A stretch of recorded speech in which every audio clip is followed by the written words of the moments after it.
नमस्कार, मैं दीपक शर्मा और मेरे YouTube मंच पर आपका स्वागत है। दोस्तों, आज के वीडियो की शुरुआत खबर से नहीं, कुछ दिलकश तस्वीरों से करते हैं। और मैं कुछ बहुत ही खूबसूरत बंगले आपको दिखाने जा रहा हूं। जैसे मिसाल के तौर पर ये बंगला है, ये चेन्नई में है। और ये जो बंगला आप देख रहे हैं, ये समंदर किनारे माया नगरी मुंबई में है। और ये जो बंगला है, ये बीचों बीच, लखनऊ के बीचों बीच है। और ये जो महलनुमा बंगले आप देख रहे हैं, दरअसल ये गवर्नर हाउस है, राजभवन है। और यहाँ पर हर 5 साल के लिए कोई ना कोई शख्स बड़ी आराम तलबी के साथ, आप कह सकते हैं आराम से, आलीशान तरीके से यहाँ ज़िंदगी गुजारता चला आया है। लेकिन मोदी जी के आने के बाद ये जो गवर्नर हाउस हैं, ये जो राजभवन हैं, और ख़ासकर जहाँ गैर भाजपा सरकार है जिन प्रदेशों में, वहां पर ये राजभवन मोदी जी के वॉर रूम बन गए, जहां से सरकारें तोड़ी जाती हैं, गिराई जाती। और ऐसा मैं नहीं कह रहा, विपक्ष कह रहा है। और इन्हीं बंगलों से जो राज्यपाल है, जिसकी लगाम मोदी जी के दफ्तर के हाथ में होती है, वहीं से सारा खेल होता है। मैं नहीं कह रहा हूं, सुनिए इन साहब को। तेलंगाना का गवर्नर राव साहब को तंग कर रहा है, दिल्ली का गवर्नर मेरे को तंग कर रहा है, पंजाब का गवर्नर मान साहब को तंग कर रहा है। ये गवर्नर तंग नहीं कर रहे, मोदी साहब तंग कर रहे हैं। अब केजरीवाल जो कह रहे हैं उसमें काफ़ी हद तक हकीकत है। और मेरा ये मानना है दोस्तों कि मुख्यमंत्री और ख़ासकर जो गैर भाजपा मुख्यमंत्री हैं, उनको परेशान करने की मोदी सरकार ने जैसे ही इंतहा पार कर दी हो, लिमिट क्रॉस कर दी हो। और हालत यहाँ तक आ गई कि अब गैर भाजपा मुख्यमंत्री इकट्ठे होने लगे हैं। और आज के दिन पहली बार 4 मुख्यमंत्री इकट्ठे हुए तेलंगाना में। और इसमें केजरीवाल पहुँचे, इसमें पंजाब के मुख्यमंत्री भगवत मान पहुँचे, इसमें केरल के मुख्यमंत्री पी विजयन आए। जो मेज़बानी थी वो तेलंगाना के मुख्यमंत्री केसीआर साहब की थी, अखिलेश यादव भी आए थे एक स्पेशल गेस्ट के तौर पे। और सबका आरोप यही था कि मोदी जी किसी न किसी तरीके से हर वक्त उनके काम में दखल डालते हैं, इंटरफियर करते हैं, उनको कमज़ोर करने की कोशिश करते हैं, उन पर बेजा दबाव डालते हैं। और इन सब कामों के लिए राजभवन का इस्तेमाल होता है। जिस देश का प्रधानमंत्री 24 घंटे बैठ के ये सोचता है कि मेरे को अब इसको तंग करना है, मेरे को अब उसको तंग करना है, वो देश तरक्की कैसे करेगा दोस्त? अब दोस्तों, अगर आप ये ग्राफिक्स देखेंगे तो जो तस्वीर है वो बहुत हद तक साफ़ हो जाएगी। जैसे मिसाल के तौर पर ये जो आप मोहम्मद आरिफ खान साहब को देख रहे हैं, बड़े शरीफ आदमी, बहुत सलीके से बात करने वाले आदमी, आप कह सकते हैं अमन चैन पसंद करने वाले आदमी। लेकिन मोदी जी ने जब इनको ऑब्लाइज किया, केरल का गवर्नर बनाया, तब से आरिफ साहब की जो तस्वीर है, उनका जो रूप देखा गया है, वो नायक कम खलनायक ज़्यादा है। और अगर हम केरल के मुख्यमंत्री पर भरोसा करें, विश्वास करें, तो जितने भी वो विधेयक भेजते हैं, बिल भेजते हैं, आधे बिल आरिफ साहब पास नहीं करते और हर चीज़ में अड़ंगा डालते हैं। अब केजरीवाल तो ये कह रहे थे कि साहब गवर्नर साहब तो निर्दोष हैं। दरअसल सारे के सारे आदेश फ़ोन पर पीएमओ से आते हैं। एक और तस्वीर देखिए, तस्वीर नंबर 2, भगत सिंह कोश्यारी। अब ये कोश्यारी साहब भी बड़े शरीफ आदमी थे, इतने शरीफ थे कि उत्तराखंड में ये ज़्यादा दिन तक मुख्यमंत्री की कुर्सी पर टिक नहीं पाए। लेकिन जब ये महाराष्ट्र गए तो इनका इस्तेमाल होने लगा सरकार को गिराने में, तोड़ने में।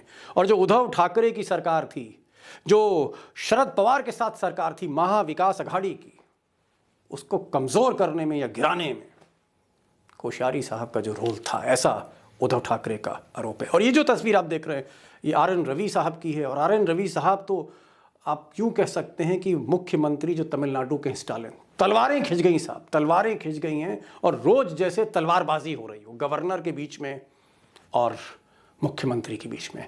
और आप कह सकते हैं कि आलम यह है कि गवर्नर के तमाम पोस्टर सड़कों पर लगे हैं, जिसमें गवर्नर की सुबह शाम सिर्फ और सिर्फ आलोचना हो रही है।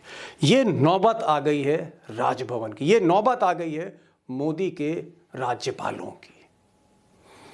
अब एक और आप देख लीजिए, आनंदीबेन। अब आप कहेंगे कि ये साहब आनंदीबेन को क्यों लिया है? आनंदीबेन तो भाजपा शासित उत्तर प्रदेश की गवर्नर है। अब यहाँ पर पेच दूसरा, यहाँ पर पेच ये है कि योगी साहब को कहीं ना कहीं उनके कद को कम करना चाहते हैं मोदी जी, अमित शाह, गुजरात लॉबी, और आनंदीबेन गुजरात लॉबी की ही पार्ट हैं। तो ये एक तरह से आप कह सकते हैं योगी के कामकाज पर चेक करती, और कहीं ना कहीं योगी और आनंदीबेन में आजकल रिश्ता बहुत अच्छा नहीं। इस पर मैंने एक वीडियो भी बनाया है, आप मेरी टाइमलाइन पे जाके वो वीडियो देख सकते हैं। अब बात कर लेते हैं governor, lieutenant governor Vinay Kumar Saxena की। ये साहब तो जैसे मोदी जी की गोद में बैठे हों, अगर हम केजरीवाल पर विश्वास करें। केजरीवाल का कहना है कि इस लेफ्टिनेंट गवर्नर को, ये जो सक्सेना साहब हैं जिनका कोई एक्सपीरियंस पॉलिटिकल नहीं है, किसी तरह का एडमिनिस्ट्रेटिव एक्सपीरियंस सरकार में नहीं रहा मोदी के आने से पहले, इनका काम है कि आम आदमी पार्टी की सरकार को काम नहीं करने देना। और जो लिकर पॉलिसी है, जो शराब पॉलिसी थी, जिस पर मनीष सिसोदिया के मुखालिफ केस हुआ, वो केस की फाइल सक्सेना ने खोली थी, और इसीलिए सक्सेना को मोदी जी ने दिल्ली का एलजी बनाया था। और इसके बाद जो तस्वीर आप देख रहे हैं, ये तस्वीर है सुंदरा राजन की। और सुंदरा राजन ने इतनी तकलीफ दी तेलंगाना के मुख्यमंत्री केसीआर को कि आज उन्होंने रैली ही कर डाली गवर्नर के उत्पीड़न को लेकर। अब दोस्तों, मोदी जी की ये जो राजनीति है, 24 घंटे वोट की राजनीति, इलेक्टोरल पॉलिटिक्स की राजनीति, चुनाव जीतने की राजनीति, कि हर सूरत में चुनाव जीतना है, यही मकसद है।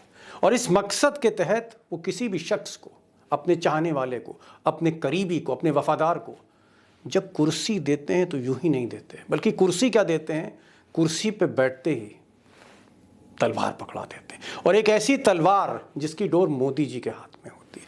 मिसाल के तौर पर ये फोटो देखिए, पहचान गए होंगे आप। ये साहब हैं रामनाथ कोविंद, राष्ट्रपति रहे, लेकिन राष्ट्रपति बनने से पहले ये बिहार के गवर्नर थे। और ऐसा बताया जाता है, बल्कि नीतीश के करीबी लोग कहते हैं कि नीतीश और लालू के बीच में जो पिछली बार लड़ाई हुई थी वो राजभवन से ही शुरू हुई थी। और रामनाथ कोविंद ने, ऐसा लोग कहते हैं, कि उस लड़ाई में एक अहम रोल बनाया। और जब नीतीश लालू से अलग हुए और बीजेपी के साथ आए, उसके इनाम में, प्राइज में, मोदी जी ने कोविंद साहब को राष्ट्रपति बनाया। अब ये बिहार के लोग कहते हैं, नीतीश के करीबी लोग कहते हैं।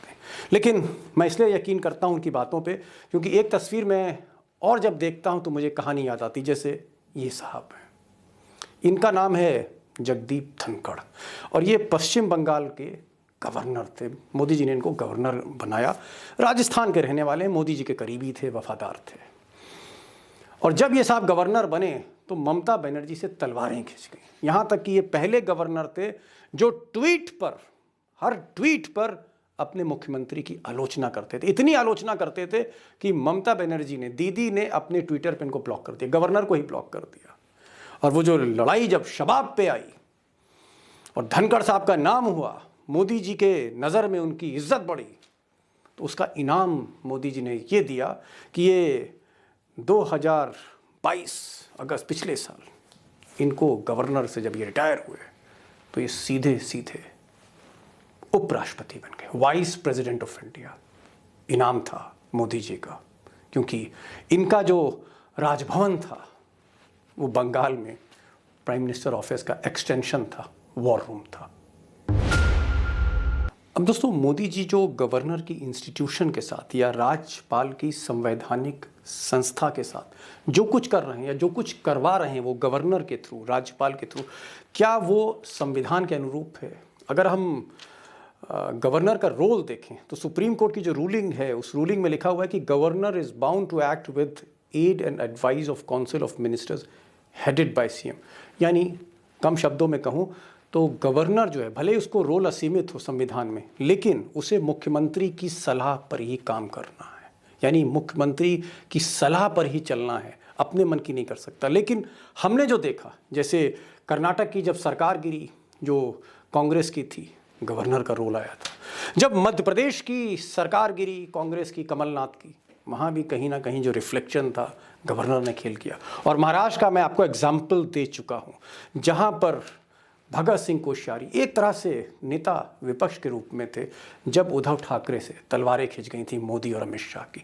तो ये जो रोल है ये बहुत बड़ा विषय है, जहाँ पर गवर्नर की जो इंस्टीट्यूशन है, जो पिछले 75 साल या उससे पहले 2014 से पहले, ऐसा नहीं है कि 2014 के पहले जितने भी गवर्नर थे दूध के धुले थे, लेकिन आज की तारीख में मैंने कहा कि राजभवन वॉर रूम बन गया, जहां से लड़ाई लड़ी जा रही है राजनीतिक, एक ऐसी जगह से जो देश की संवैधानिक संस्था है। क्योंकि गवर्नर जो है राष्ट्रपति की तरह वो सत्ता पक्ष का भी है, विपक्ष का भी है, लेकिन मोदी जी ने कहीं ना कहीं इसके मायने बदल दिए।